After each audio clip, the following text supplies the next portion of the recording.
Indo British advanced pain clinic నొప్పి మాయం surgery దూరం ఫర్ అపాయింట్మెంట్స్ 9155515563.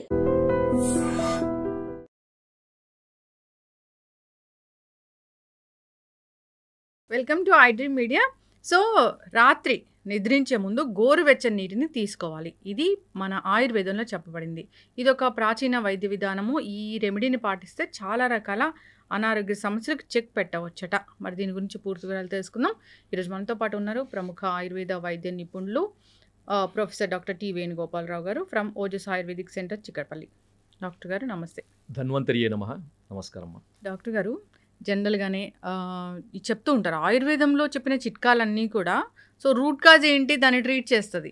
సో దానివల్ల మిగతా వచ్చే కాంప్లికేషన్స్ అన్నీ కూడా తగ్గిస్తూ ఉంటుంది. అయితే రాత్రిపూట గోరువెచ్చని నీళ్ళు తీసుకోవాలని ఈ ఆయుర్వేద గ్రంథాల్లో చెప్పబడింది. ఇది ఒక ప్రాచీనమైన ఒక రెమెడీ. అసలు ఏంటి డాక్టర్ గారు? ఇప్పుడు మీరు అడిగిన ఈ విధానాన్ని ఆయుర్వేద పరిభాషలో లేకపోతే ఆయుర్వేద వైద్య విధానంలో నిషి ఉష్ణోదక పానం అని చెప్పారనమాట.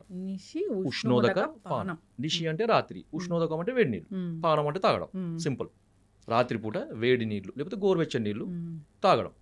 నిషి ఉష్ణోదక పానం అని మనకు చాలా ఆయుర్వేద గ్రంథాలలో, ముఖ్యంగా భైషజ్య రత్నావళి, యోగరత్నాకరము, బసవరాజీయము ఇలాంటి గ్రంథాలలో మనకి దీని గురించి బాగా చెప్పారనమాట.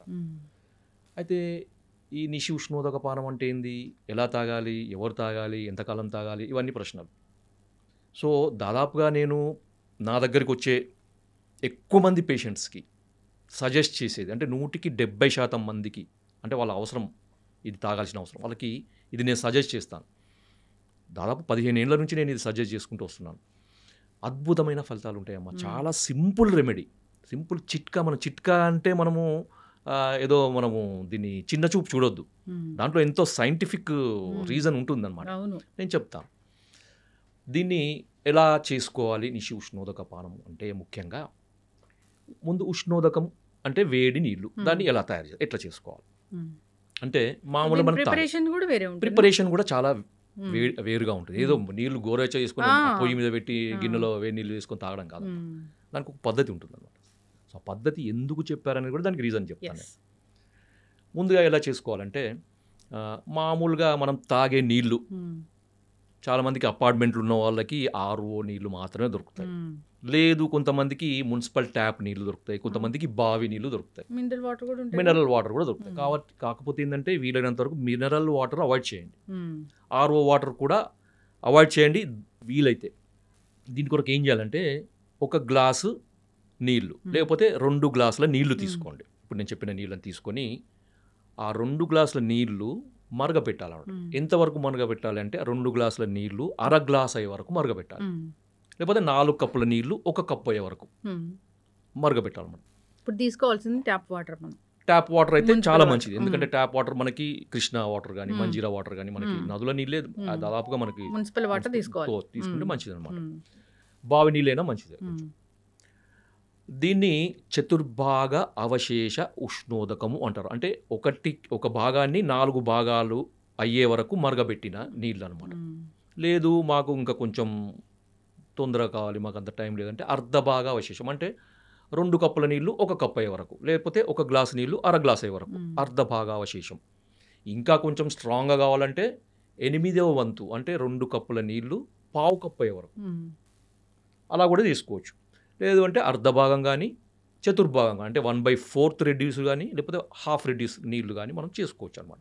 సో మరగబెట్టి సన్నటి మంట మీద మరగబెట్టేసి కొంచెం టైం పడుతుంది, కొంచెం టైం పట్టినా ఓపికగా చేసుకొని దీన్ని ఏం వడపోయాల్సిన అవసరం లేదు. దాన్ని డైరెక్ట్గా మనము తాగగలిగేంత వేడిగా ఉన్నప్పుడు మీరు టీ లాగా తాగేసేయండి. తాగగలిగేంత వేడిగా ఉన్నప్పుడు దీన్ని తాగాలన్నమాట. సార్ మరి ఇది ఎప్పుడు తాగాలి అంటే దీనికి ఒక పద్ధతి కూడా ఉంది, తయారు చేసుకునే పద్ధతి ప్లస్ తాగే విధానం. ఎప్పుడు అంటే రాత్రిపూట భోజనం చేసిన తర్వాత 2 గంటల గ్యాప్ ఇచ్చి తాగాలన్నమాట. ఎందుకు అంటే మనకు తీసుకున్న ఆహారము పూర్తిగా జీర్ణమయ్యి మనకి పొట్టలోకి వచ్చినప్పుడు ఇది తీసుకోవాలన్నమాట. సో అందుకని ఏంటంటే మనకి ఈ ఫుడ్తోని కలవడం జరగదు. మామూలు ఉదాహరణకి మీరు 7 గంటలకి లేకపోతే 8 గంటలకు మీరు రాత్రి డిన్నర్ చేస్తారనుకోండి, 10ంటికి తీసుకోండి. లేకపోతే కొంచెం ఎర్లీగానే తీసుకోవాల్సిన మీకు అనిపిస్తే 7 గంటలకు మీరు భోజనం చేసేసి 9 గంటల వరకు తీసుకొని మీరు ఒక 10 నిమిషాల తర్వాత పడుకోండి, లేకపోతే అర్ధ గంట తర్వాత పడుకోండి, మీ ఇష్టం. కానీ తిన్న తర్వాత మాత్రం అంటే రాత్రి డిన్నర్ తర్వాత మాత్రం ఒక 2 గంటల గ్యాప్ మాత్రం ఖచ్చితంగా ఇవ్వాలి. ఓకే, ఇది తీసుకునే టైము, మనం తయారు చేసుకునే పద్ధతి. రెండవది, సార్ మరి దీనివల్ల మనకు ఉపయోగాలు ఏంటి? అందరికీ మనకి డౌట్ కదా, మీరు తీసుకోమన్నారు మేము తీసుకుంటాం, కానీ దీనివల్ల ఏం సార్ మాకేం బెనిఫిట్, ఎందుకు తీసుకోవాలి సార్, మాకేం పని లేదా అని అడుగుతారు కదా. చెప్తాను. దీనికి ఏంటంటే మొట్టమొదటి ఉపయోగం ఇది, నేను ఒక ఆయుర్వేద దీనికి సంబంధించిన ఒక శ్లోకాన్ని మీకు ఎక్స్ప్లెయిన్ చేస్తాను అనమాట. నా దగ్గర ఉంది అది. దీన్ని ఏమని చెప్పారంటే నిషి ఉష్ణోదక పానం శ్లేష్మ ఆమ మేధోగ్నం వస్తిశోధన దీపనం శ్వాసకాస జ్వరహరం పీతం ఉష్ణోదకం నిషి. దీంట్లో మనం గమనించాల్సింది ఏంటంటే ఆమదోషము, తర్వాత శ్లేష్మదోషము, తర్వాత మేధోగ్నం, మేధస్సు అంటే ఫ్యాట్. ఎవరైతే ఇంతకుముందు నేను కొన్ని ఒబెసిటీకి వాడే మందులకు అనుగుణంగా అవి వాడుతూ కూడా రాత్రిపూట ఈ ఇప్పుడు నేను చెప్పిన విధానంలో వేడి నీళ్ళు కనుక తాగితే మనకి ఫ్యాట్ కూడా తగ్గుతుంది. ఖర్చు లేని వైద్యం అన్నమాట. కొంతమందికి ఏ మందు వాడడం సార్, ఎక్సర్సైజ్ చేయం, డైట్ చేయం, ఏదైనా టిప్ చెప్పండి అంటే ఇది చెప్తాను నేను. ఇంకొకటి ఏంటంటే శ్వాసకాస పీనసం, అంటే మనకి అలర్జిక్ రైనైటిస్, కొంతమంది లేవగానే తుమ్ములు, దగ్గు, ముక్కు కారడము, కళ్ళు ఎర్రబడి, తర్వాత అంత ఛాతీలో అంత శ్లేష్మ, వీళ్ళందరికీ కూడా ఉపయోగం అనమాట. రెగ్యులర్గా తాగండి. మీకు తీసుకునే మందులకు అడిషనల్గా ఇది కనుక మీరు చేస్తూ ఉంటే మీకు మందులు అద్భుతంగా పనిచేస్తాయి.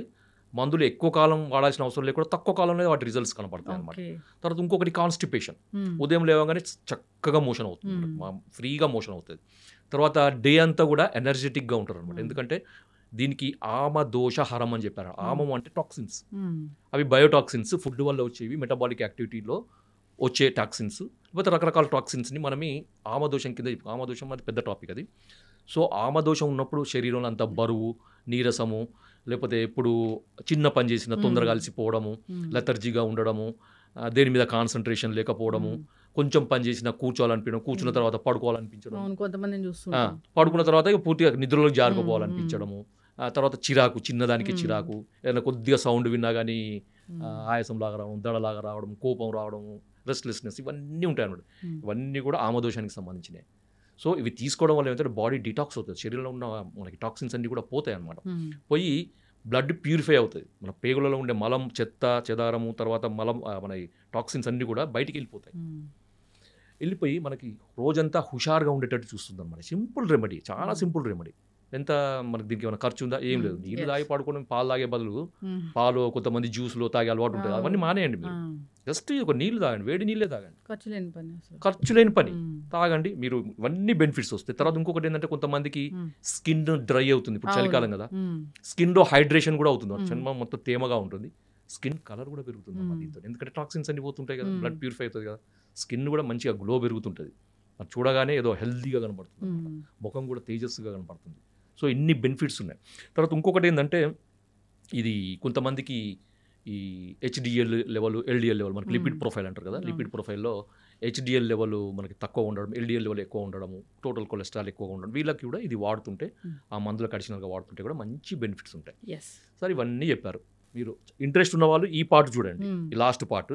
ఇది కారణం చెప్తాను నేను ఎందుకు అని, ఎందుకు ఇది ఇంత అద్భుతంగా మీరు చెప్తున్నారు, దీని యొక్క ప్రాముఖ్యత ఏంటిది, అసలు దీని వెనకాల ఉన్న సైంటిఫిక్ రీజన్ ఏంటి.